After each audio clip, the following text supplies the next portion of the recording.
Hey guys, welcome back to Willa DDT. My name is Irrelevant, and today I got for you probably my favorite deck of all time. We got Ace.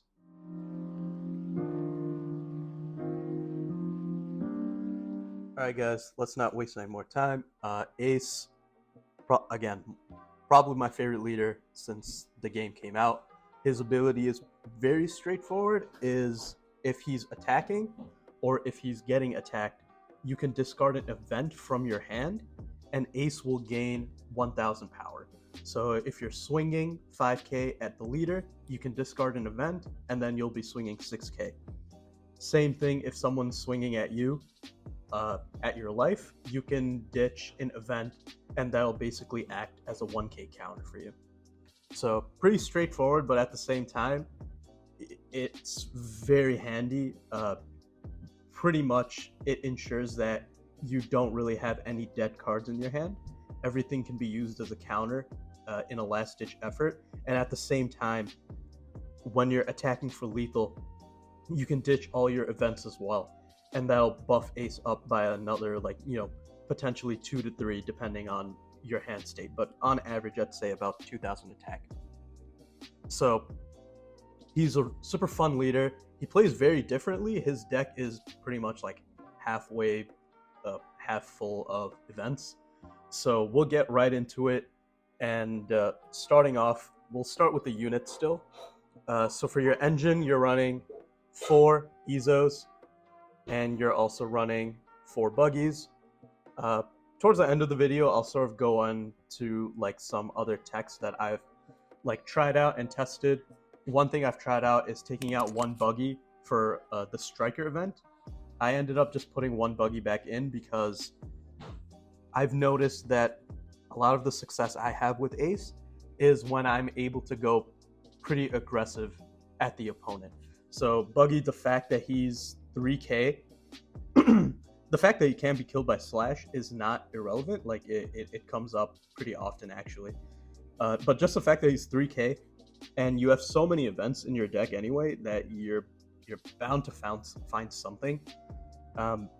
It's just like a no-brainer to run 8 in my opinion at this point. So, and obviously like there's not much to be said about Ezo. I think like half your deck is like Whitebeard Pirates. So you can search events and you can search units from Ezo. So these cards are awesome. So we run 4 of each. We also run 4 Makinos and 4 Otamas. These guys are your 2k counters. Some of your 2k counters. The fact Otama, again, is so synergistic with Ace because a lot of Ace's cards KO based on attack power, and Otama is a 1 cost minus 2k for any of your opponent's characters. So you throw Otama down, and suddenly that jet pistol is killing things like 8-drop Kid or Katakuri or anything like that. So Otama is very useful. Not much. She's useful in like every deck. Makino also is very useful in red decks. If you play her, you rest her. One of your 1 costs gain 3k attacks. So your buggies and your Ezos, both of these guys are swinging if you just have 1 done and a Makino in your hand. And that applies a lot of pressure on your opponent. So Makino and Otama, both 4 ofs. And if you haven't been paying attention to the math, that's 16, 4, 8, 9, 10, 12, 13, 14, 16 1-cost units, which means this is a perfect opportunity for you to run Curly Dedan 4 of. So I think Curly Dedan in this set, people are starting to play her a lot. I played her a lot last set as well. But you drop her down for 2 costs. You're able to search up one of your 1-cost units. And most importantly, now you have a 3k body on board. And right, so you drop 2 Dawn on her, you swing, and suddenly this is attacking your opponent and applying a lot of pressure. And at the same vein, they have to attack this card, or else you're just going to keep doing the same thing. So Curly Dedan is like so strong in this deck. Any card that searches a searcher is really strong, and the fact that Dedan has a body on top of it, it's no wonder that people are calling for this card to be banned, but hopefully they can ban it after I'm done cooking. Curly Dedan, we're playing 3 Jozus. This is just a 2k counter. his ability, maybe it's useful, maybe not. I've used it maybe once in my life, I'm not gonna lie. But just the fact that he's searchable from Ezo as well as Whitebeard Pirates, which we'll go into a bit later, is just nice to have. So, but at the end of the day, he's just a 2K.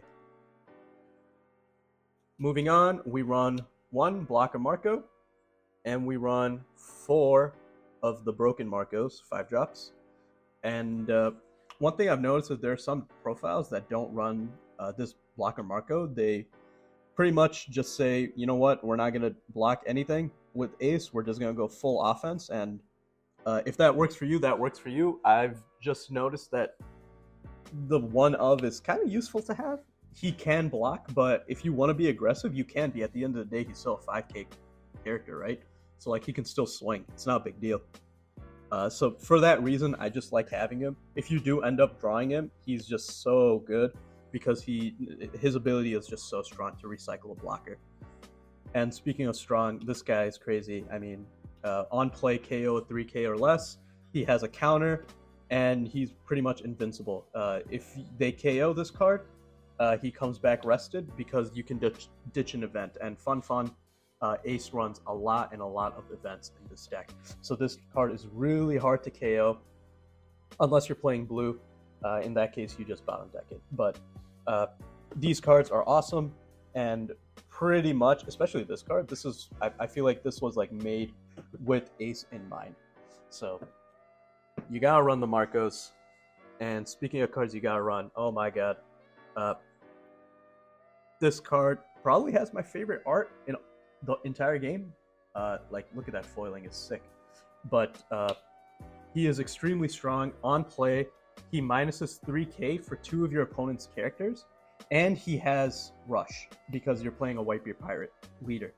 So he is so versatile and so strong and applies so much pressure to your opponent that suddenly the game state switches. Against a deck like blue, when they attack and they have rested units, Ace will just completely wipe the board now.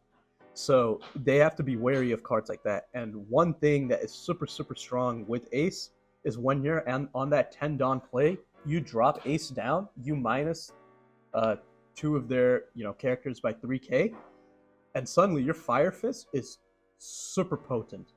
And that's not like a fringe scenario. That has happened many times. So you definitely want to be running at least 3. I've seen a lot of lists run 4. I honestly would have given Ace like a 4th copy of Ace a try, but I just don't have the alt art, and I don't feel like playing the normal one. I'm not gonna lie, that's literally the only reason why I'm running 3, and I haven't tested out before. But Ace is super strong. Speaking of super strong, Mr. Eduardo himself, Newgate. There's a reason this card was restricted to 1. It's crazy. You play it, your leader gains 2K until the start of your next turn. And most importantly, when this guy is on board, if he's swinging with 2 Dawn attached, he's KOing a Pee-wee blocker. And yeah, the fact that he's searchable by Ezo and Whitebeard Pirates, it doesn't feel bad playing him as a 1-of. So you see him quite often, not gonna lie. You can find him not easily, but you can find him often in this deck. So a 1-of Whitebeard never hurts. You run 2 Whitebeard Pirates, or I guess I run 2 Whitebeard Pirates. The trigger obviously is awesome. It just activates the effect, and the effect is you just look at the top 5 cards of your deck and pull a Whitebeard pirate character from it. So it cannot search events, only characters, but it's not that bad. Ultimately, with this Whitebeard Pirates card, you're looking for one of 4 things, maybe. You're looking for like an Ezo to search again. You're looking for your Marco, Ace, or Newgate. That's pretty much what you're looking for. And that's also why you run Jozu, because if you can't find anything, you always have a Jozu that you can potentially add to. For counters, you're running 1 Radical Beam and 4 guard points. You're only running 1. Of course, this card is restricted. It's broken. If you're down to 2 life, you gain 4K in counter. And honestly, guard point is not that much worse. For 1 cost, you gain 3K. So staples, you just have to run these in Ace. They're just really good red events. And speaking of red events that are good, Crossfire is super versatile in my opinion. I've seen some lists play it at 3, I've seen some play it at 0, I've tried it at 0. I just like the fact that it's at 2, specifically because, you know, it's super flexible. You can run it as a counter, obviously. In case you don't know what it does, it's a 2K count. It's a 4K counter event. It only works on characters. Keep that in mind. But mostly what you're using it for is for the main effect. You just, during your turn, you play Crossfire minus 4K one of your opponent's characters, and then you can kill it by Marco. You can kill it with Crossfire, Fire Fist, whatever you want. Fire Fist, Jet Pistol, or Flame Emperor. So a lot of times you're using this on your own turn just to combo it out with something else and KO a big unit. Crossfire is super awesome. This card is also super awesome. This card is borderline broken, not gonna lie. Fire Fist. It's 3 costs. You discard an event. Again, you have so many events in this game. That's not a problem. And you KO your opponent's 5K and 4K. So, I mean, combine this with Ace, combine this with Otama, combine this with Crossfire, whatever you want. Pick your poison. Your opponent's board is dead, just like that. And the alt art is freaking amazing for this card. 2 Jet Pistols, really good trigger effect. This is a staple from OP1. You know, it's just super good card. You guys know what it does. I'm not going to spend too much time on it. And you run a lot of cards that minus your opponent's power, so it can stack.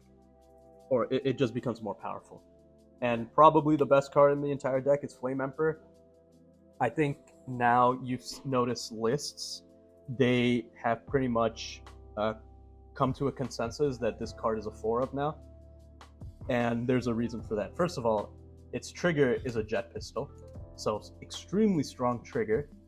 But most importantly, the ability to KO an 8K or less, give Ace 3K power, and double attack for the turn.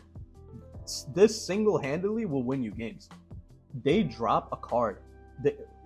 First of all, you lose to yellow. That sucks, but I'm just using that as an example. Let's say they spend their whole turn to play Parasparrow or Katakuri. You drop this guy, their Parasparrow, their Katakuri is dead, and now suddenly Ace is swinging double attack for 8K.